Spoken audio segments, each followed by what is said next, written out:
welcome to the NGOCC podcast. I'm your host, Chivesa Cecilia Mungulwe. Now, on today's episode, we are privileged to dine with Dr. Kaunda, who is going to share with us insights on pneumonia. This is a killer disease that is affecting most of the Zambian people, and rarely do they relate it to medical oxygen. So join me as I get to chat with Dr. Kaunda. Good afternoon and welcome to the NGOCC podcast. Thank you. Good afternoon. Good afternoon, Chivesa.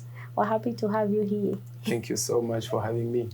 Now, we are discussing pneumonia, but before we even delve into the topic of discussion, kindly share with us your professional background and what inspired you to be in this particular field of medicine. Okay, thank you so much. I'm Dr. Lwimba Kaunda. I'm an anesthesiologist. An anesthesiologist is a doctor who specializes in taking care of patients as they undergo operations. Okay. I have also done critical care, so I also take care of patients that are very sick, like those that are in ICU, patients that are in the emergency department, resuscitation, and so forth. So I graduated from the University of Zambia in 2012 as a medical doctor, and I went and did my internship in Ndola for one year, 6 months. And then I was sent to Mpulungu, where I worked for 1 year, 4 months as a senior resident medical officer in Mpulungu. So the decision to become an anesthetist was born there because of my experience there. So you're a doctor, a young doctor that is operating on patients, but I think the other side of who takes care of the patient as they are going through surgery was a challenge for me during my period there. And that's what inspired me to, pursue a career in anesthesia. Nice. Yeah. Okay. So you've talked about how you studied medicine and how you found yourself practicing that particular specialty in medicine. Let's talk about pneumonia. Yeah. How has it been for you as a doctor? Have you experienced it? What is it all about? How often does it occur in hospitals? How often do you encounter patients that have pneumonia? Yeah, pneumonia is a very common, disease. This is infection of the lungs. It cuts across all ages. It affects the young. It affects mostly those that are above the age of 65, and also those that have, low immunity. So pneumonia is a big issue worldwide, and Zambia is not spared. It's one of the top 5 causes of mortality in those that are below the age of 5 and those that are above the age of 65. So it's a big concern, actually, as one of the communicable diseases. Okay. Yeah. Now, the fact that there's a commemoration of World Pneumonia Day and Zambia is part of the countries that are commemorating World Pneumonia Day, why do you think this is significant for the country? Yeah, so World Pneumonia Day is a very important because it a very important day because it's an opportunity to raise awareness to this very important communicable disease.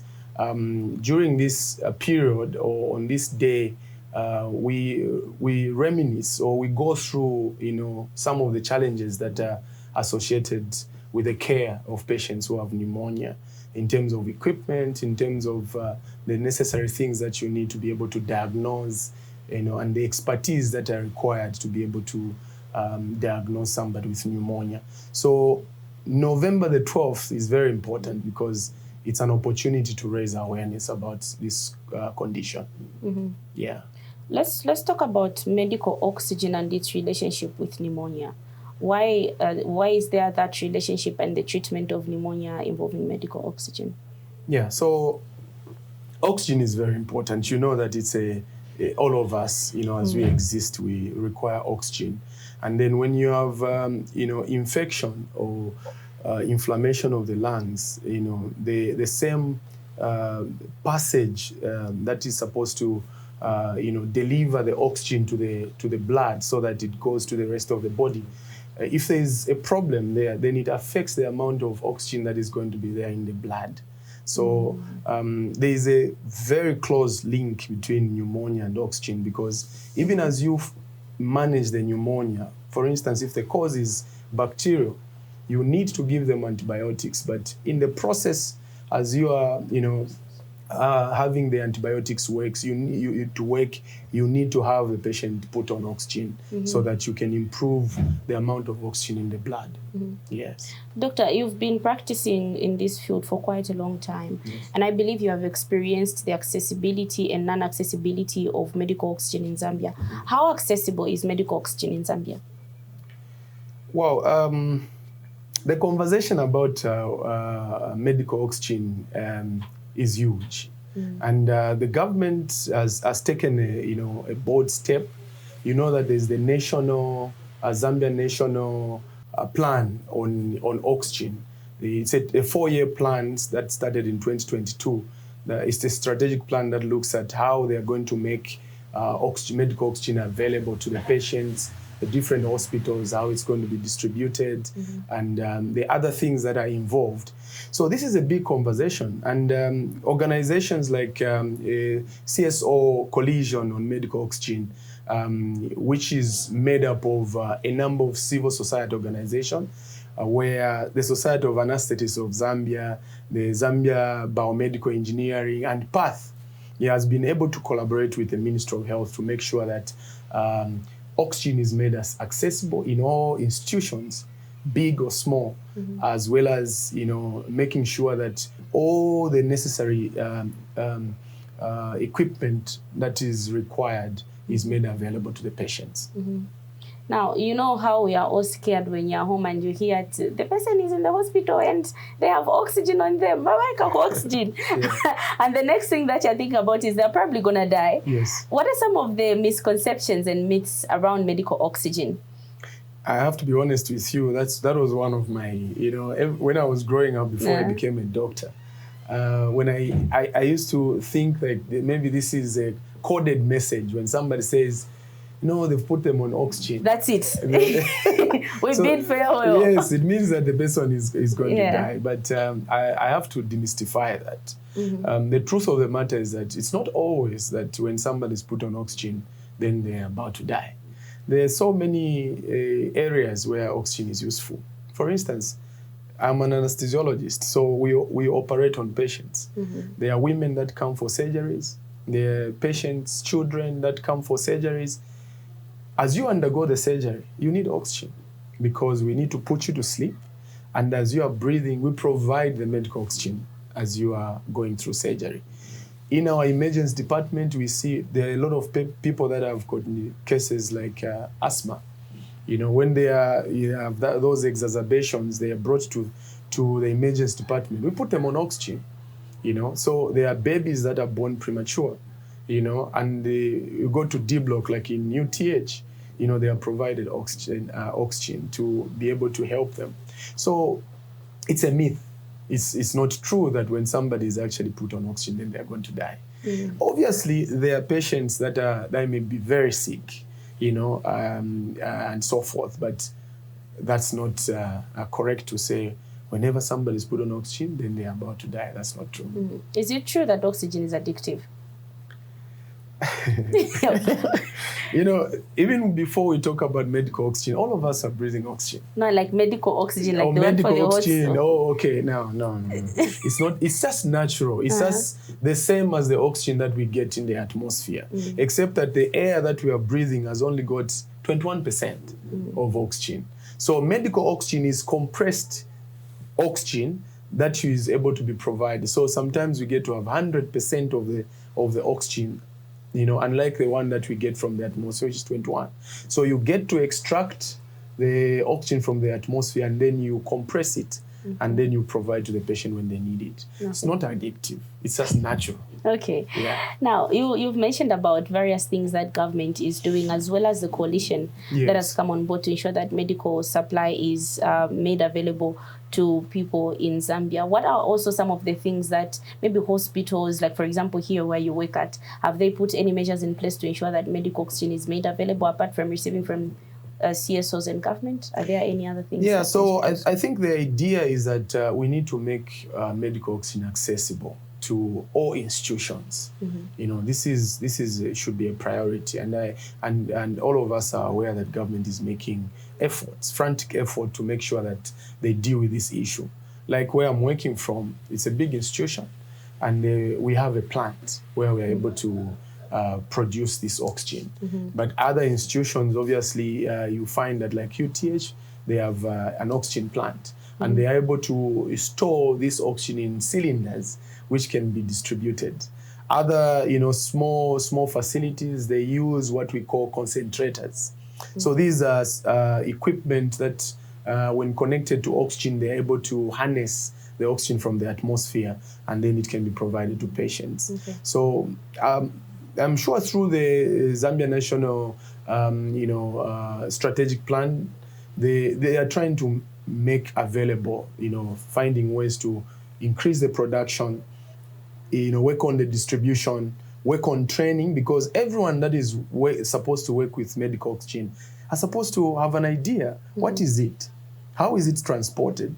And how is the production? And when you set up infrastructure, you also need to train people, like the biomedical engineers that are going to be servicing these, plants. So much that is being done, but I think there's still room for more to make sure that oxygen is made available. And oxygen doesn't just, you also need to, look at equipment such as pulse oximeter. Very simple equipment, but very important, that helps us to be able to detect how much oxygen does this patient have. So these have to go hand in hand. Okay. Yeah. We're shining a light on pneumonia today. Perhaps you could share with us some of the early symptoms of pneumonia, the signs, and also how to prevent the disease. Yeah, so pneumonia, like I mentioned, it's infection of the lungs. So there's so many ways that this infection can be caused. Can be caused by viruses, can be caused by bacteria, can be caused by fungi, and so forth. So in the initial stages, when somebody has pneumonia, the amount of oxygen that is supposed to reach the blood, there's going to be a mismatch in terms of the blood that is flowing to the lungs and the amount of oxygen that is diffusing into the blood.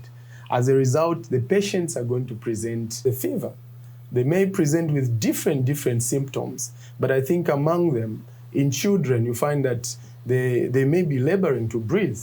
And then when you look at them, you find that they be using more of the abdominal and muscles to breathe. So in short, a number of things that you can look at. They present with a cough, they may present with fever, they may present with fast breathing, and they may also present with a difficulty in breathing. So those are some of the presentations. Okay.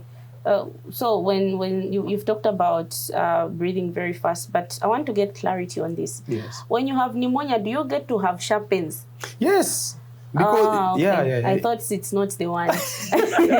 Yeah. So okay. The other thing you've done what to remind me. So other than that, because of the inflammation that the processes that take place in the lungs, we call inflammation. This can lead to production of certain chemicals that can cause swelling, and other things. And this inflammation is what will produce things like pain. When somebody's coughing, they will experience pain, and so forth. Yeah. So those random sharp pains that we have is not pneumonia. Yeah, so I mean, if you need to be assessed, if somebody presents, they're having sharp pains when they're coughing, and the fast breathing, the cough may be productive or may not be productive, then you need to be assessed. And one of the first things that you can do is just using a pulse oximeter. You connect to any of the fingers, and then you'll be able to see. If the saturations are very low, then it means that the amount of oxygen in the blood is actually low, and then you'll be managed accordingly. Okay. What are some of the ways to prevent pneumonia? Yeah, so one of the things that I know we encourage is vaccination. There's certain common causes like Haemophilus influenza, We are privileged that we get to have these vaccines available to our children. And then, in children, I will speak about children. Nutrition, breastfeeding alone, if you breastfeed exclusively, this helps to build immunity that can help fight these infections. And you know that sometimes, you can get pneumonia by, overcrowding. So if we improve our areas where we stay, no overcrowding, we improve our nutrition and so forth, ensure that can help to prevent pneumonia. But number one, vaccination is very important. Okay.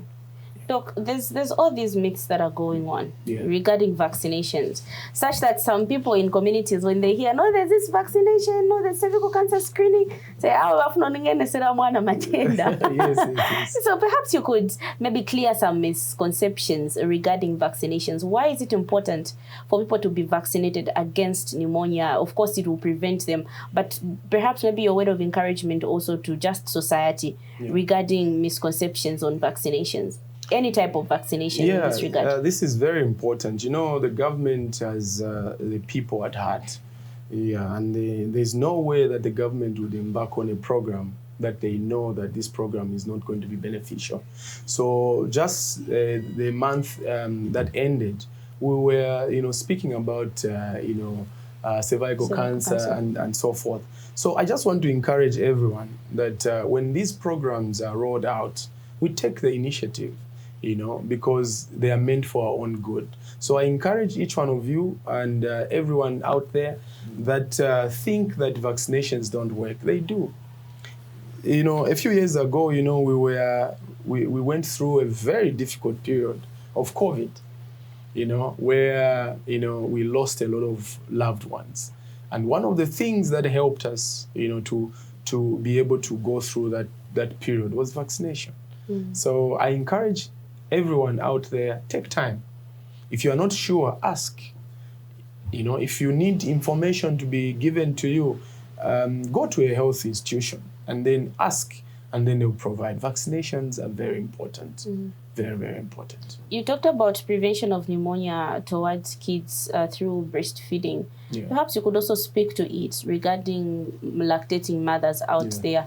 There are all these myths. If you breastfeed a child for long, the child will be down at school, and people begin to say, why now you, up to now this child is still breastfeeding, why don't you stop the breastfeeding already? Because this child needs to grow. The more you breastfeed, this child will become a baby, So perhaps maybe you could talk to that. Yeah, that's very important. I know this is a very hot issue because breastfeeding, especially in this world that is very fast, mothers want to, they are waking and so forth.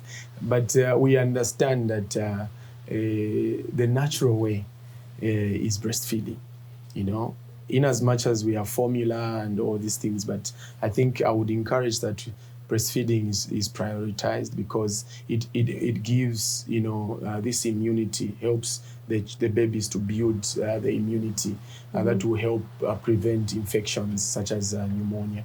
So just to encourage women out there that think that breastfeeding is out of fashion. It's not out of fashion. Actually, it's very important.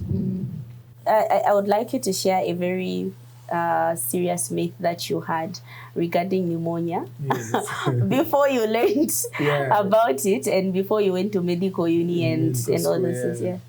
Yeah, so I was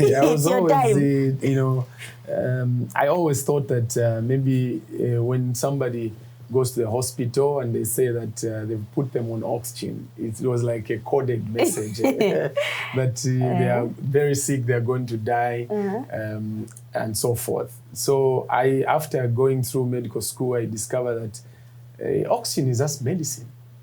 It's just like any other medicine that is given. And it's not always that when somebody is given oxygen, then it means that they are going to die. Others are very sick. I have to be honest here. They are very sick. They may be critical.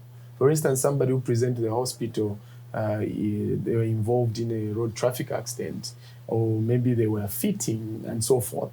We give them oxygen, but the condition may be very serious. But again, there are patients that come that may need to be given. During COVID, I would like to remind you that we used to have patients that would come walking, but their saturations are actually low. They used to call it happy hypoxia. You know, you are okay, you are walking, but when you do the SATs, you find that it's below 60. And such patients required, administration of oxygen. So growing up, I thought that was some coded message they were trying to tell us, no, somebody has died or something, but it's not true. It's not true. With respect to the recent experience of COVID-19, what do you think are some of the measures that we should put in place as a country in case we are faced with such a tragedy again to ensure that it is combated? Because I remember that there were some people that were losing their lives because they didn't have enough oxygen supply in hospitals. So what do you think are some of the permanent measures or even short-term measures that should be put in place to ensure that once faced with such tragedies, it can be curbed? Yeah. COVID caught us unaware, and it brought out a number of gaps in our health system. One of the things, and I think that is why PATH and the CSO Coalition on Medical Oxygen are championing this cause, because we don't want to experience what we experienced, because we lost a lot of people. Because we were not prepared. Right now, like I mentioned, the government took it very serious, and even now, I'm sure they are trying to collaborate and see to expand accessibility to this medical oxygen. I understand that they are opening up different plants in different strategic areas. Then they have to work on distribution. How are we going to distribute? There are certain hospitals that will depend on cylinders. So these plants have to, compress this oxygen into cylinders. And then there are other clinics that are being opened up around the country that will require, concentrators.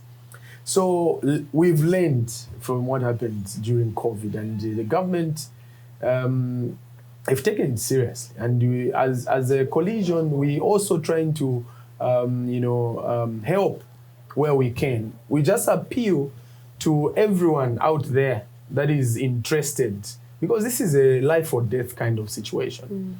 Yeah, so when we are faced with a similar pandemic, we need to be ready in terms of the infrastructure. We need to be ready in terms of equipment. We need to be ready in terms of human resource. We need to be ready in terms of, human resource in terms of the people to administer, human resource in terms of the people to service this infrastructure and equipment that will be secured. What's in your concluding remarks? Yes. What do you think are some of the things that the general public should do to equally play a role in preventing pneumonia? Yeah, so through podcasts like this, I think it's an opportunity to reach out, and we need to take days like the 12th of November seriously.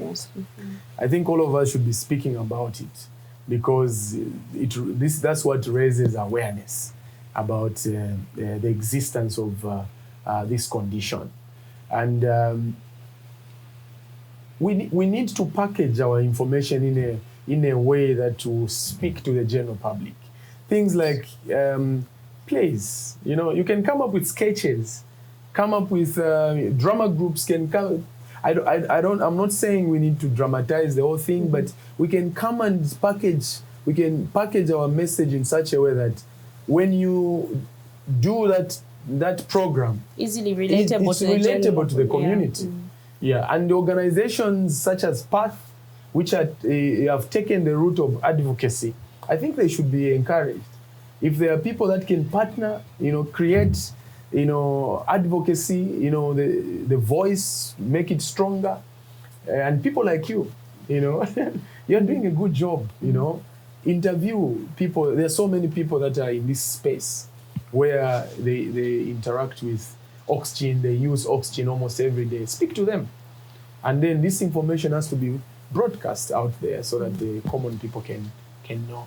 Let's help the government in try to advocate for things that work. we know that oxygen is important.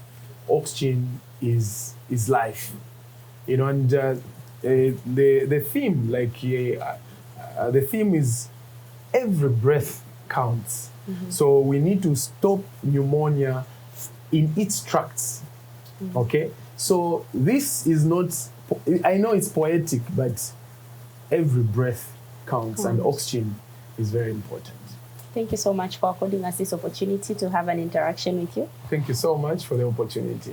Appreciate you. And of course, the Coalition on Medical Oxygen comprises of NGOCC, PATH Zambia, the Pharmaceutical Association of Zambia, Zambia College of Physicians, ZUNO, SARS, BEAZ, ZCII, Zotonic, and Kids Alive Zambia. This has been the NGOCC podcast, and on today's episode, I had the opportunity to interact with Dr. Kaunda, who has shared an insight with us regarding pneumonia, preventions, and ways in which the general public can equally come on board and prevent the disease. I hope that you have learned one or two things. Until the next episode, my name is Chivesa Cecilia Mungulove. Thank you for watching the NGOCC podcast.